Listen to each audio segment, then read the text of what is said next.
अस्सलाम वालेकुम स्टूडेंट्स आज हम बात करेंगे एमजीडी 605 की असाइनमेंट के हवाले से।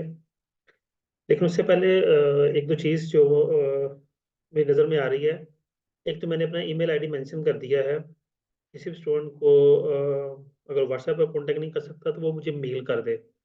समटाइम जो कमेंट्स होते हैं वो या तो रीड नहीं हो पाते या फिर उसमें प्रॉपर असाइनमेंट शो नहीं होती। एक स्टूडेंट का ये इशू था कि वो बार बार मुझे असाइनमेंट सेंड कर रहा था, लेकिन वो मुझे पहुंच नहीं रही थी, मुझे शो नहीं हो रही थी।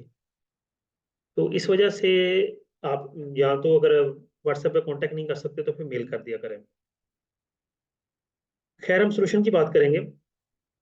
MGT 605 cost and managerial accounting की असाइनमेंट है। इसके अंदर उसने बिहेवियरल कॉस्ट ऑफ क्वालिटी के बारे में बात की है कि किसी प्रोडक्ट की क्वालिटी पर जो कॉस्ट बियर होती है वो उसमें कौन कौन सी कॉस्ट शामिल है वो हमें बताना है। और साथ हमें ये बताना है कि उसकी यानी कि कोई एग्जांपल साथ देनी है, उस कॉस्ट का क्या इफेक्ट होता है, और कोई एग्जांपल बतानी है कि किस तरह से ये इफेक्ट होता है। अब जो कॉस्ट ऑफ क्वालिटी है उसमें चार तरह की कॉस्ट शामिल होती है। एक इंटरनल फेलियर कॉस्ट है, external failure cost, appraisal cost और प्रिवेंशन कॉस्ट। मैं थोड़ी सी डिटेल इनके बारे में आपको बता दूं। इंटरनल फेलियर कॉस्ट बेसिकली जो कंपनी की इंटरनल फेलियर है, मतलब ये कि जब प्रोडक्ट बनाई गई है या कस्टमर को डिलीवर होने से पहले तक उसकी हैंडलिंग में, उसकी प्रोडक्शन में कोई भी कोई फॉल्ट आ गया, कोई इशू आ गया, कोई हैंडलिंग में वो चीज़ टूट गई है या उसकी पैकेजिंग ठीक नहीं थी, इस तरह की जितनी भी कॉस्ट, यानी कि मतलब ये कहने का कि जो भी नुकसान होगा या आपको एक्स्ट्रा कॉस्ट बियर करनी पड़ेगी, एक्स्ट्रा जो खर्चा होगा वो सारे का सारा इंटरनल फेलियर कॉस्ट में आता है। अगर आप एग्जांपल की बात करें तो consider product rework, unit scrapping, repairing, ये सारी हमारी इंटरनल फेलियर कॉस्ट कहलाती हैं। External failure cost product customer को डिलीवर होने के बाद जो कॉस्ट, जो कंप्लेंट्स आती हैं, यानी कि फीडबैक आता है, या आफ्टर सेल सर्विसेज जो कहलाती हैं कि प्रोडक्ट सेंड की कुछ दिनों बाद ही प्रोडक्ट वापस आ गई, उसका कोई इशू आ गया, कोई वारंटी क्लेम आ गया, कोई गारंटी क्लेम आ गया, all these cost included external failure cost. अगर हम इसकी इलस्ट्रेशन में जाएं तो warranty replacement, repairs, product recalls, customer complaint, ये सारी चीजें हमारा एक्सटर्नल फेलियर कॉस्ट है। कुछ कंपनीज एक्सटर्नल फेलियर कॉस्ट पे फोकस करती हैं और कुछ कंपनीज इस पे फोकस ही नहीं करती, यानी कि उन्हें उन्हें कोई गर्ज नहीं है आफ्टर सेल सर्विसेज से।